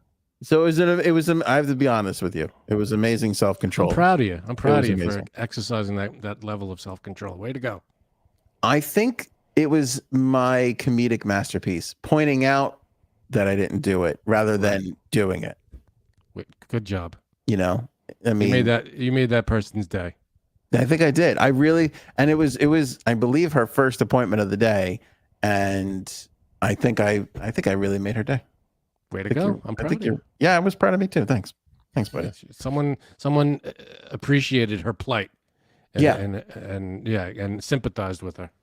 Which made me think how many other people, I mean, doctors in general must get a whole slew of just shitty fucking. Just the same whatever joke, Yeah. a million times. I had to give blood, and they fucked it up, so I had to go back again to give the blood. So the first time I gave blood, they literally poked me 400 times. Like this poor woman could not find the vein, Frank. Now I know I have stubborn veins, but this poor woman could not find the vein to save her life. So the nurse who was in with me yesterday when I went, she was like, are you, because they always ask, like, are you squeamish? Are you gonna, I go, no. I go, but just so you know, I got difficult. I took a picture now. Oh no, I got it. I go, just so you know, I'm pretty difficult. The veins are pretty difficult. Vein-wise? Yeah. Do you see the green bandage thing on one arm and do. the other? Yes. Because they poke me literally everywhere. Like on the outside. Have you ever had it from this? Like, no. Usually it's here. It's right there. Yeah. This girl went to the outside and she was about to go to my knuckle, which I was dreading. I was like, I don't want you to go there. Wherever they can get a line to a vein. I have pretty good veins. They usually get me on the first go. So I'm in there yesterday, and so she's feeling around, and so she goes, are you okay? I go, I'm fine. I go, I'm not squeamish. I go, just so you know, I just can't look at it going in. I could look at you pulling the blood out. I have to. Yeah, you do. A lot of people are like you. A lot of people I have to see, because I have to know when to brace myself for that moment. See, and I'm the opposite. I don't want to know. See, because if I don't know, how am I going to prepare mentally and physically for that split second where it hits? Yeah. I have to be able to know exactly when it's going to happen, so I could, brace for that impact. I don't need to know. I have an idea, and when it's in, I go, "You good? It's in." Then they go, "Yep." I go, "Okay," and then I could look at it. I don't want to know otherwise. Either way, you always hear old people go, "Oh, it's so painful. It's so painful." It's never been painful for me, but last week when the girl was struggling, she did it on the side and she put it in my arm, and I go, "Oh," and she goes, "Does that hurt?" I go, "Like you wouldn't believe." I'm like, Yeah. I'm stunned at how much this hurts. Yeah, from what I understand, there are ways that nurses, doctors, they can do it. It's not painful. Like if they've done it a million times, there's a way that they can do it. I don't know if it's like something you learn or something, but there are people that do it all the time, and it's like you don't even feel a thing. But then it just depends on the way it's done that day, I guess. It's just, oh shit, that one hurt. So Yeah. It just So depends. anyway, so this one yesterday, she's like, so now I'm not looking, because I'm like, so you know, I'm not going to look. She goes, okay. So I got my head turned and she's back this way, and she goes, just my finger. And she goes, just my finger. I go, okay, no problem. And then she takes the swab and she starts swabbing and she goes, alcohol. I go, not right now. I should wait till 5. You dick. Did she laugh? She was bent over laughing. She was howling. I caught it so good. She was just like, oh, me too. I get it. I'm like, well, you That's set me funny. up for that. That's your fault. You know, That's a good one. See, that one she probably hasn't heard. That's a good one. yeah, because the way she said it, she was just like alcohol. And I was like, no, not till 5. So That's a good one. that was good. So my point is I've shown incredible poise lately in the humor department with the dog. Very proud of you. You've grown. Thank you. Yeah, thank you. Since however long we've been doing this. I was just so because I was in that because I started thinking like, what are the other jobs like the lawyers, accountants? Like, I wonder what those first 5 minutes in the office, terrible stereotypical jokes happen on a daily basis. Gotta be a million of them. I mean, I Right? feel like every job where you're dealing with, where you're doing the same thing over and over, and you deal with new people every time, you're gonna hear Yeah. the same puns or the same stuff over and over. I think it comes with the territory when you're dealing with dealing with the public. Yeah. So in closing, I have to just leave with this one thing, which is I read this and I'm obsessed with it now. They came out with a new Chat GPT, like a new version of it. Okay. And in this version, usually you tell ChatGPT to tell you something back or ask it a question or whatever, and it gives you an answer. And so the model of ChatGPT is a language model. They're basically just going out and testing language to see if it makes sense. You know, why is the sky blue? The computer doesn't really know why, but it knows the logical creation of a sentence structure to explain it to you. It knows how to identify based off of language more so than anything else, right? So that's kind of how it works, or how it has worked.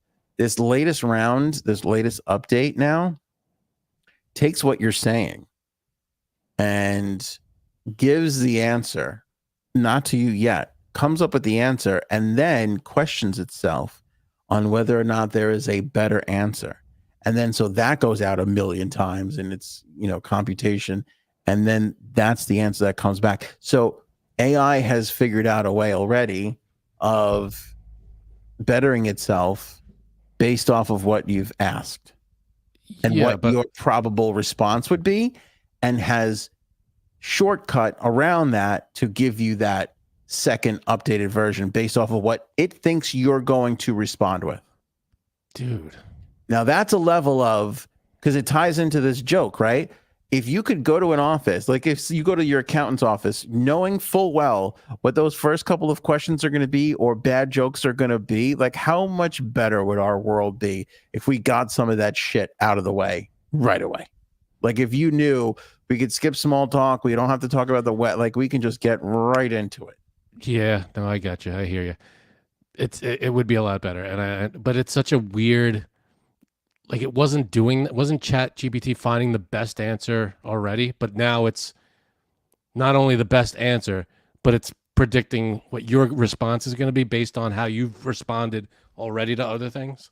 And questioning itself on whether or not it could come out with a better answer and then distributing that answer to you. That's insane. Fucking insane. Where are we going to be in 10 years with all this stuff, Yeah, I don't know.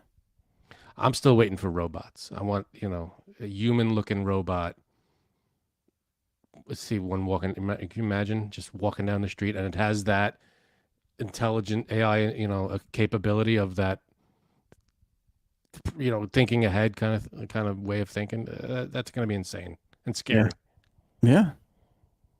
It's going to be nuts. They're joking in the comments. It was GBT4 that it became GTA 4. Could you imagine Chat GTA? That'd be weird. Should I go kill this hooker down in Miami? Yes, you should. It's a good idea. First have sex with her in the back of the car, then kill her and take her money. Yeah. That's GTA. That's classic GTA. Isn't that crazy? So my wife is going on and on the other day about what my son's learning in class. And I'm like, does any of this matter? I was like, I have said to her, I go, should we just be teaching him ChatGPT prompts so that he's ahead of the class on everybody? Here, Because take this. This is Yeah. all you'll need. how do you in good like You've got to be able to think for yourself, though. I think so, but knowing what you know, what I just told you, Yeah. would you make a child, a 9-year-old, learn about, like, we had to learn history, poetry, English, other languages, math, because there was no other way to have this knowledge. That's not the case anymore. I think you have to have the knowledge initially going in so that even if you're going to use AI, you have to have a basis to where you're starting from. You can't go in blind completely because you're not going to get anywhere, I don't think. Like, in other words, we want to start people, each generation wants to start at a higher level. So yeah, it might not be like if you have two people, one doesn't have that initial setup foundational knowledge, Right. and one does. That person that does is going to be light years Better. ahead, But let me even introduce with the help of ChatGPT. Okay, let me introduce this to you, though. One of them knows how to manipulate and question ChatGPT better than the other. Does the person with no knowledge of worldly events or history or math or whatever, does that person still win because they know the right questions to ask the machine? They know how to direct the machine to where they need to go. Yeah, you might be able to direct the machine, but you don't know what prompts to ask. In other words, But that's what I'm if- saying. Do we teach that versus history and poetry and math? I don't know. Is it infallible? I mean, plus, it's not something, I mean, at least at this point, that you could have off the top of your head. You know, you can't, like, if I'm talking to you now, I'm not able to look at ChatGPT and be like, you know, to have a conversation, you ought to be able to talk about stuff without going, hold on, let me check ChatGPT if this ever happened in history or whatever. Or, you know, you want to be able to speak intelligently or have a at least a basic understanding of things so that ChatGPT might assist you, but at least you have the knowledge for yourself that makes you individually unique. Right. Do you know what I mean? I think you're making a good point, but I just feel like when I started messing around with ChatGPT last year versus where it is today, I cannot believe it. Yeah, I mean, hey, will we ever get to a point where 12 years of school can be just downloaded into your head, you know, and you don't have to go through years and years of education? Yeah. Just, you want to learn math? It's all, here you go, boom, you have math now. Yeah. But will we get to that? I don't know. But it's good to have it. No matter how you get the knowledge, ChatGPT or years of, it's good to have the knowledge for As a base. countless situations where you don't, have the luxury of looking at ChatGPT 24/7. Just to be able to think critically and problem solve outside of, because if you're looking to solve, like, I don't know, complicated equations that nobody's solved yet, stuff like that, like, it just leaps ahead, things that leap us ahead technologically, scientifically, any kind of area. I feel like the human part of it has to be there. So to have that knowledge in your head already is a better start. I'm going to make a really good point. I know we're trying to wrap up here. I think things are about to get crazy, insane crazy. And I'll tell you why. Answer this question first. Have you used ChatGPT at all? No, Never, not once. not once. And that's interesting because we've been talking about it on the show for quite a bit. Yeah, no, I've never needed to. I don't have Right. I don't have any need for it in this moment in this moment of my life or anything. I don't even know, it's an app? Is it a website? I don't even know what the fuck. It's an app, probably. You're illustrating my point wonderfully. Okay. I use it a ton.